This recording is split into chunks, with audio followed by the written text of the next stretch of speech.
roll up for the mystery tour. Part 3 of the walkabouts. I've made it. I'm actually here in Liverpool. I've got a lot of ground to cover. I've got about 30 locations that I want to visit. I hope I can get them all in. So where better than to start here, down at the dockside, at the waterfront. We have this fabulous sculpture, which was created by Andy Edwards and was donated on December the 15th, 2015, funded by the Cavern Club. And I'm quite surprised because in all the pictures I've seen, the likenesses are usually not that good, but this is really, really excellent. Let's give you the face on. And you tell me that doesn't look like Paul and George. Hey Ringo, gear fab. Old John. I'm going to do a Strawberry Fields thing here. No, Ringo walking around the tree. It was provided to commemorate the last ever performance that the Beatles did in Liverpool on December 20, when would it have been? 1965, 50 years, at the Liverpool Empire, a place we'll visit. Now, I want to show you some symbolism here, because Andy Edwards created a bit of symbolism. Paul carries a camera and a camera bag on his back, and that's in remembrance of Linda, his wife. What have we got here? George at the back has got Sanskrit in his belt, and the Sanskrit is from his spiritual leanings in India. Apparently at the bottom of Ringo's foot, I don't know if I take this off, whether it will be seen. Can it be seen here? Let's turn the camera. It's supposed to say L8, but I can't see that. You never know. I might be able to superimpose something on there. And then for John, you have to come around here. In his hand are some... Oh, camera's going crazy. In his hand, he's holding some acorns. And what John and Yoko would do is that they would pick acorns from outside the Dakota in New York and send those acorns to world leaders as a sign of peace. And the acorns in his hand are purported to have come from the Dakota, just outside the Dakota. And just before we now trek off, and I do my fabulous clicking, because it's part of the course, I just want to show you this. December 1965, the Beatles gave their last live performance to the city of Liverpool. So the boys came home and the boys never came back. And who would have thought a mere 7 months later, August 1966, would have seen their last ever live performance? Empire Theatre. Of course, that's excluding Get Back, the rooftop concert. That was a live performance, but not in front of a live audience, was it? And the cameramen and coppers. Okay, I have absolutely no idea what sequence I'm filming this in, so I'm going to ditch the hand clicks. I've now entered Whitechapel, where numbers 12 to 14 would have been the Nem's music shop. I have a funny idea. I can't see any numbers, to be quite honest, so it's very difficult to discern. But 50 is way up the top there, so I'm guessing maybe Holland and Barrett here was when we had Nem's music shop. It could have been on the right, but apparently it's only a stone's throw away from the Cavern Club, which is just up here. Yeah, I've got my notes. I don't want to give you misinformation. But I want to have a look at the Eleanor Rigby statuette just around the corner here, and then we'll go and have a look at the Cavern, see what's what. But I'm ditching the hand clicks. You're in Liverpool with me. It's a funny thing because you could be in any city and it just all looks the same with its modern structures, etc. But I am seeing a lot of nods to the Beatles. So they obviously have some pride in Liverpool here. But what I'd like to know is, do people who live in Liverpool, if you're watching this video and you're from Liverpool, do you still hold the Beatles with the same reverence that everybody else seems to do? Drop me a comment, let me know. So this is Mathew Street, the famous Mathew Street. We should be able to see the famous Cavern. Just up here, look, more nods to the Beatles shop. With some kind of funky statue on the top. Pigeons love them. Rubber Soul Cafe, oh no, Beatles Bar. If you're in Liverpool, it's worth coming down here because you can take all of this in, and each building that you go in, you'll see all the memorabilia on the walls, photographs, that kind of thing. Rock and roll's home, mates. Here's the Cavern. This is where they had a statue of John, but it's missing. I came all the way up here not to see it. This is the Wall of Fame. So you've got all the names of all the bands and artists that have performed here. It goes all the way across here. Brewer's Droop jumps out at me. Young teens. I'm looking for the Yoko Ono's up there. Lawrence Juba from Wings. How about that? That jumped out. I was expecting to see John, Paul, George and Ringo. Revolver. Fabulous. Let's have a look at this sign. It's typical, isn't it? Someone parked right there. Oh, here he is. Yeah, so the statue was originally had a quiff hairstyle, which you see on the rock and roll album that John released, but they redid it and put a mop top. Peter Green, Gilbert O'Sullivan, love him. Out at me, Benny King, Alan Price, Status Quo played here. The Mersey Beats. Now where Rory, Storm and the Hurricanes? So did Ringo play here before the Beatles? There's a good question. Judas Priest, Steve Holly, more Wings references. Jimi Hendrix, who knew? Where are we going? Somewhere down here. The original entrance to the Cavern was moved.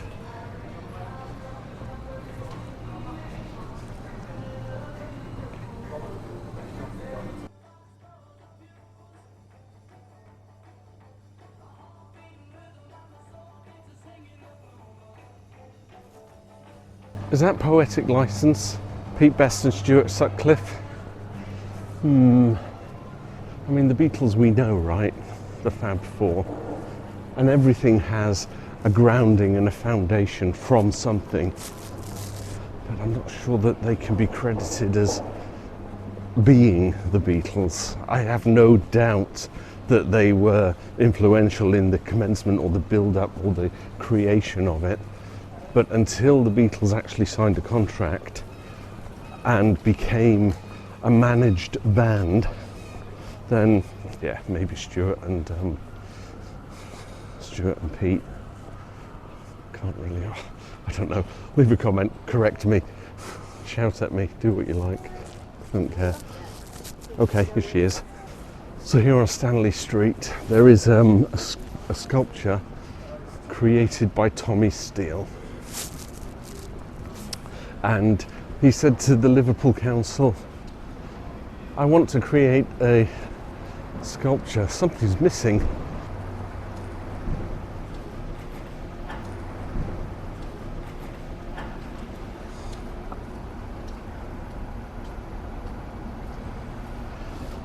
Something's missing. There used to be a newspaper here with a little bird that she was looking at. Now the story goes that Tommy Steele had said, I want to create this sculpture and I will charge you 3p, which was when he created it was the equivalent of 6p, and that's what he's famous for, half a 6p. So half a 6p, they paid him 3p to create Eleanor Rigby to all the lonely people. They did actually put forward £4,000 to help for, cover costs, etc. A very nice gesture. Okay, let's trek on. On the 23rd of August 1962, John married Cynthia, and this is 64 Mountpleasent, which was a registry office. Now, John had been dating Cynthia, and when she told him that he was pregnant, he said, well, there's only one thing for it then, Cyn, we'll have to get married. And Brian footed the bill. He was the best man. George and Paul were guests. Aunt Mimi didn't go to the wedding because she disapproved. And just outside the window here, just as they were saying their vows, a pneumatic drill was going off. You know, one of those things. And the registrar said, would the groom step forward? George Harrison stepped forward. I mean, the guy, how old was he? 20, 21, John? 1962, born in 1940. So, was it August the 23rd? He wasn't quite 22. So, you know, I got married at 21. It's a young age, it really is. And of course, he obviously didn't. Well, shall we say he did love her, you know, because he was dating her, etc. But, you know, subsequently or later, he would marry Yoko, and I think that was the soulmate, wasn't it? Anyway, that's by the by. Let's go around the corner here, because just down this road, we are now in Rodney Street. See it just up there? Oh, the irony, just round the corner from where John got married is where Brian was born, number 4 Rodney Street. I do believe they've got a plaque up here and everything. I'll put the camera right by it so that we can read it.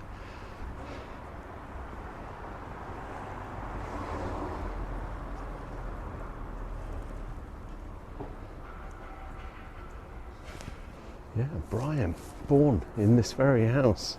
Okay, I'm out of the city now. It was a little bit hectic in there. I was losing my way and I was disoriented. I feel a little more in my comfort zone out here now. So there's quite a few little locations dotted about here of significance. So let's move on to another one. Just around the corner here is the Jacaranda. There it is. Now, the Jacaranda was a very well-known music venue, and you had the likes of the Searchers, Jerry and the Pacemaker, and the Beatles playing there, and it was operated by Alan Williams.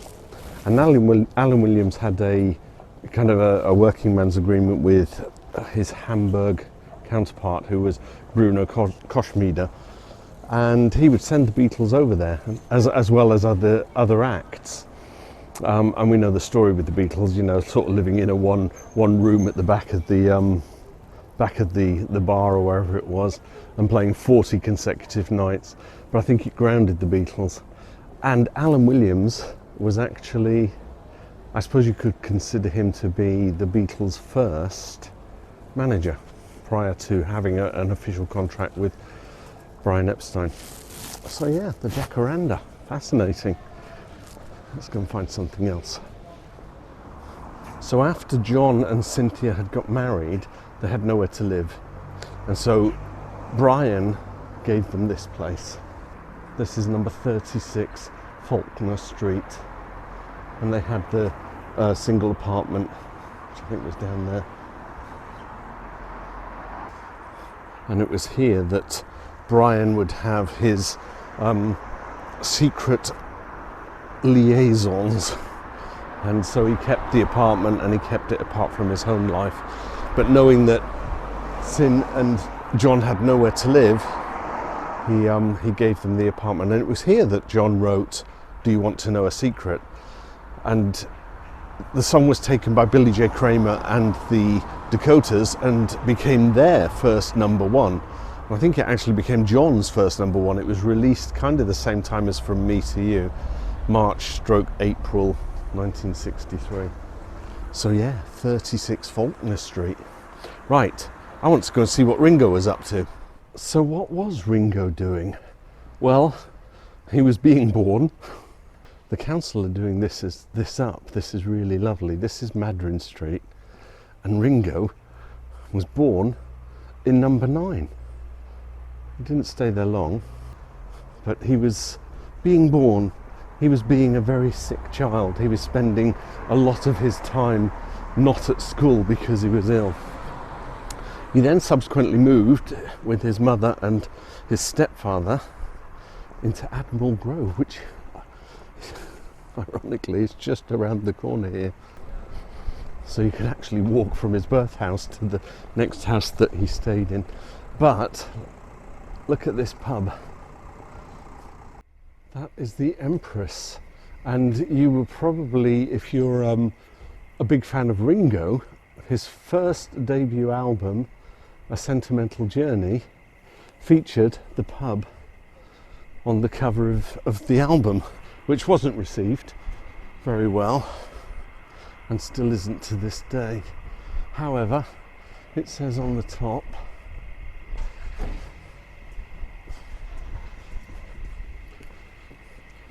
this building appeared on the sleeve of Ringo Starr's first solo album, Sentimental Journey. We've got a nice montage of the lads in the window, get me out of the shot. And actually, I'll have to go back across the road without getting run over. You can just make out in the window, if I zoom in, it looks like John. So yeah, the Empress, the corner pub actually where Ringo frequented as a teenager, probably while he was drumming. And you can see in the window there is the silhouette of Ringo from the Abbey Road album. So this is Admiral Grove, where Ringo moved, and you know the house from numerous photographs online because it's white and pink. And I believe, I want to say it was his mother, but it could have been an aunt or a relative or a subsequent owner, painted the house for breast cancer. And there was a time when they would have Beatles and Ringo memorabilia inside, and you could pay a little fee to go inside and have a look. But I think there's a very famous photograph of Ringo. I'm saying that now because I'm saying it as I walk.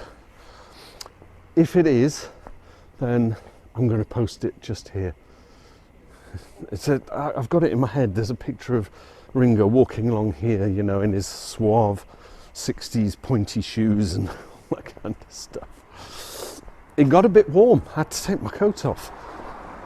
But I'm finding I'm running out of time. I can't come up here and do 2 days worth. So I'm going to head back to the car.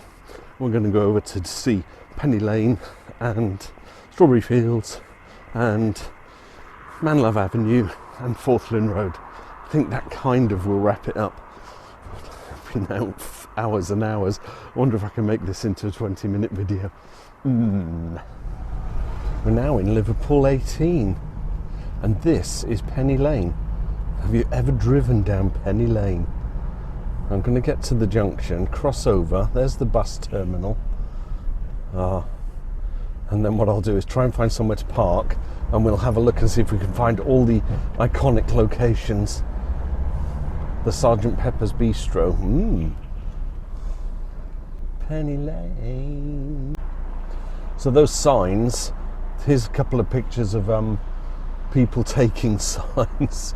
Now, people have been taking signs since the 60s, and it got to the point where the council were just sick and tired of it, and they would just ended up painting Penny Lane on walls. But they've subsequently found a way to put the signs up so that they won't get stolen.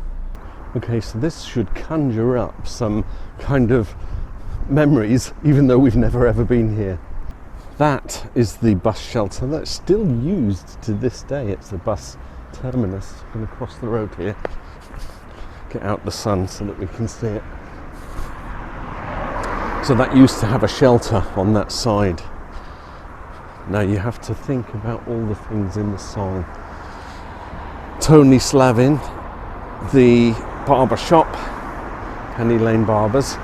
I do believe that you can go in, and for a fee you can actually go and have a look at their Beatles memorabilia, so I'm going to nip across the road here, just look inside the window, because there is a connection.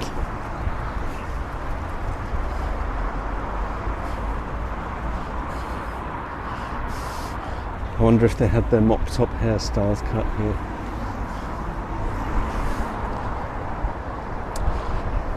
We then know of a barber, no, not a barber, a banker. On the corner is a banker with a motor car.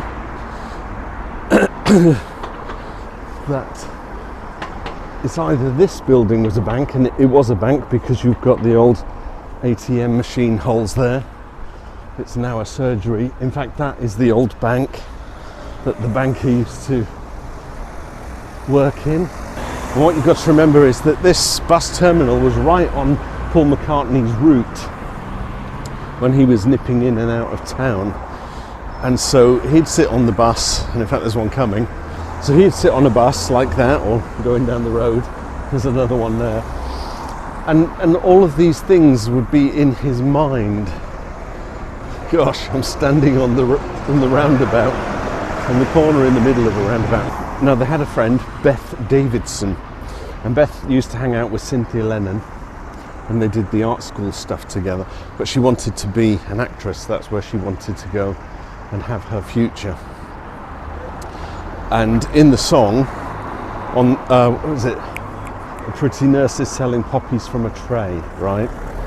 Now, Beth used to volunteer to sell the poppies as part of, I think she was in like a Sea Cadets or something like that. And so she would be, or a nurse's uniform, but she would be selling poppies. Beth is the nurse in the song. Now, just down there at the crossroads, in the video for Penny Lane, you see a fireman on a horse, which lends itself to the fireman with an hourglass, likes to keep his engine clean. It's a clean machine. McCartney's said to have said that that's one of his favourite lines. It's a clean machine. It's just like, woo.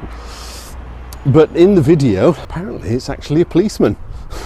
They used the image because it looks like a fireman because of the big hat, but it's actually a policeman on a horse. So there you go. Penny Lane. Really enjoying this. Where was I going next? The fire station. Now, the fire station was Allerton Fire Station, and it's no longer open, but I want to go and have a look at it on the way down to Strawberry Fields and Menlove and Forthlin Road. So let's go and have a look at that. Oh, on the subject of Beth Davidson, she actually went on to marry Pete Shotton of the Quarrymen. How about that? Okay, across the road here was the Allerton Fire Station. Now, it's currently being converted into 1 and 2 bedroom apartments for over 55s. So I guess they don't want youth going in there. I'm going to superimpose, if I can, a photograph of the fire station. I don't know if I'm in a good position here. Let's get rid of these, just get it straight on. And that would have been the fire station, because it's on Mathew Avenue, which leads back to Penny Lane, which is just half a mile along. Now, Penny Lane is a lane, it's a road in its own right, but Penny Lane is also a district, just as they've got Childwall here and Wavertree. They're all kind of districts of Liverpool, and John is quoted to have said he was the only one that actually lived in the Penny Lane district. I'm not sure if he was actually saying, the memories are not just Paul's, but they're also mine as well. So he did contribute to the song. And on that subject, I was thinking just earlier, if you're writing a song and someone comes along and says, oh, I can give you a sentence here, I can give you a couple of sentences, here's a chorus. Does that make them a co-writer? Because they didn't actually have the inspiration to write the song, they're just giving some contribution. And I guess that's why in many, many cases, McCartney says, no, that's my song, even though John gave a contribution. John will say, no, that's my song, even though McCartney gave a contribution. Where am I going now?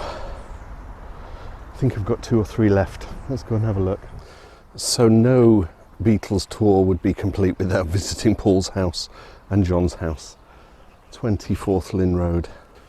Now, I'm just including it because, you know, you have to include it. The proud home of the McCartney family. And I think you have to get tickets from the National Trust in order to visit. And they've decked it out to make it look 50s period. And they say there's a plaque up there, property of National Trust. So in here, McCartney wrote, I've read somewhere that it was 60 songs. I've read somewhere it was 100 songs. The lad just wrote and wrote and wrote. Okay, 20 Forthlin Road. That's in the bag. Oh, car coming. No, I've got time. Let's go and see John's house. And this is 251 Menlove Avenue, the house also known as Mendips, childhood home of Elton John. Elton John? I know he liked his mate Elton John. John Lennon lived here, musician, oh, I'm getting tired. I've been at it since 10. John's bedroom, the front porch where the lads would compose and sing their songs. Gosh. I mean, there's not a lot to say about this because you know about it, but what I want to do is point you to this. This junction here, sadly, is where Julia Lennon lost her life. Now, on the 15th of July 1958, Julia had been visiting Mimi, and as was their custom, they would have tea and cakes, and they would sometimes be in the front lawn or the back lawn, depending on the weather. And one of John's friends, Nigel Wally, had come to visit, but John wasn't in, so Nigel escorted Julia. You can see there's a magical mystery bus has turned up. Escorted Julia back down this road here, where they parted ways at this bus stop.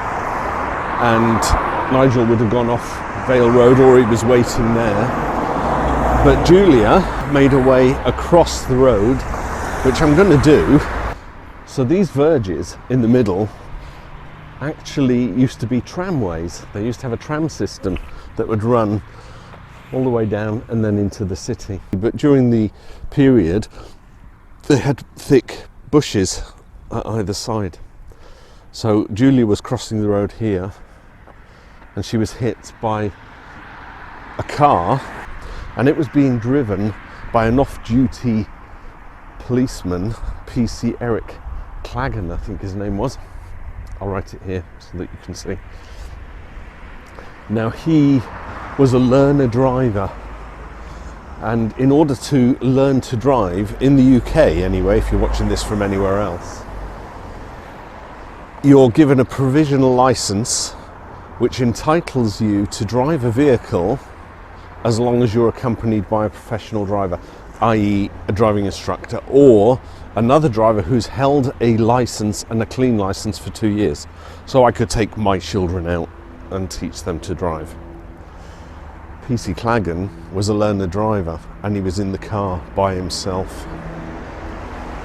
And he was acquitted, and he was given a short term of off-duty, whatever you call it, and he later left the police force and became a postman. But it's one of those horrid twists of fate that the death of his mother and the angst that he had in his own life was such that she became his muse, you know? He wrote so many songs and it affected his life. So back in the car, I've got one last thing to look at. What's the time? 3 o'clock. I've been at it since 10. Let's recenter the thing. Let's go and have a look at where it all began. What a strange setting, you're thinking. But this is where it all began. St. Peter's Church, Woolton. That Woolton village fete.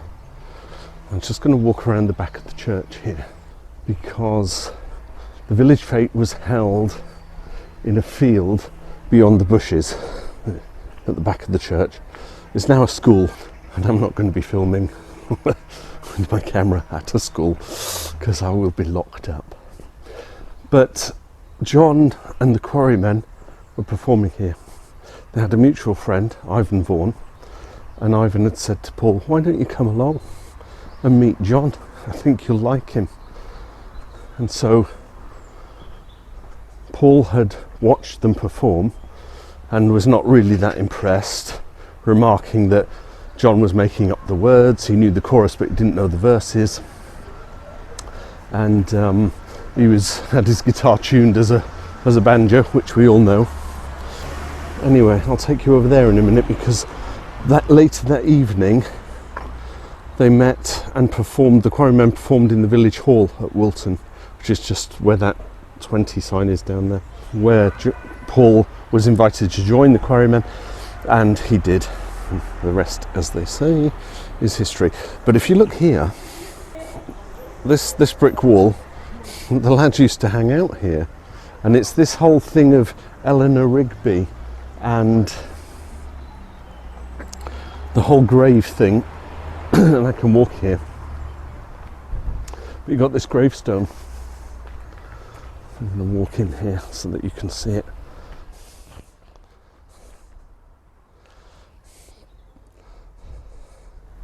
Also Eleanor Rigby, and this is the grave that people have said, oh, that's inspired Paul to write the song. Now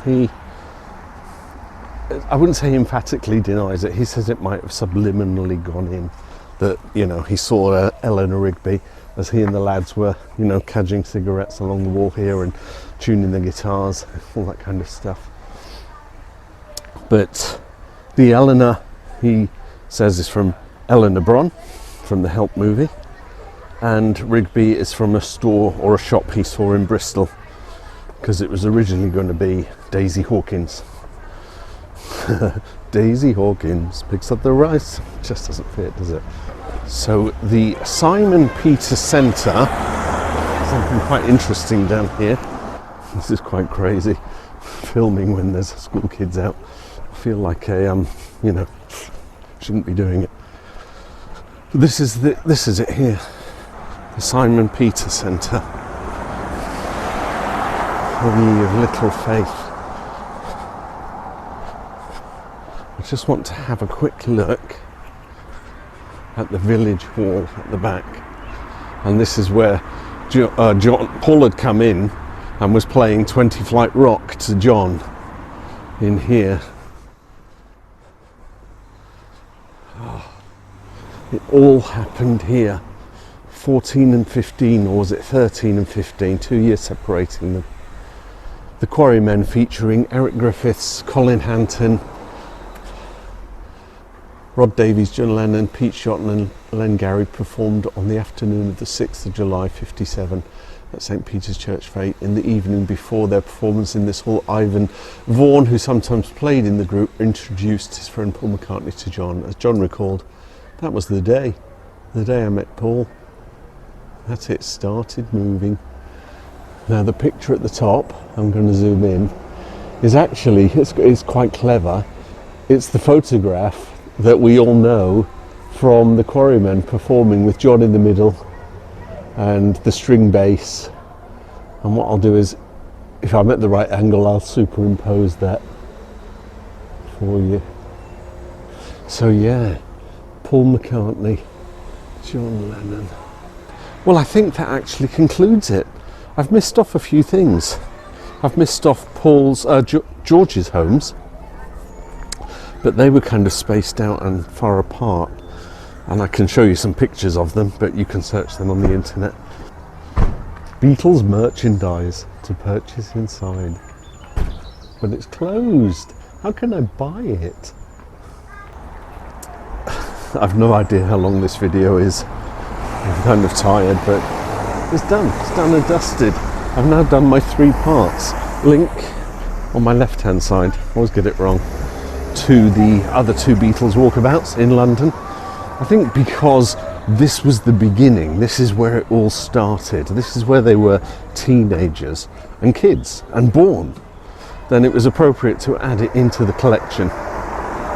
The London ones perhaps are a little more important because that's their prolific musical life.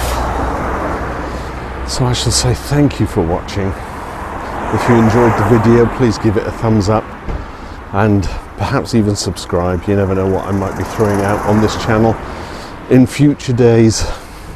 Thanks for watching. Bye for now.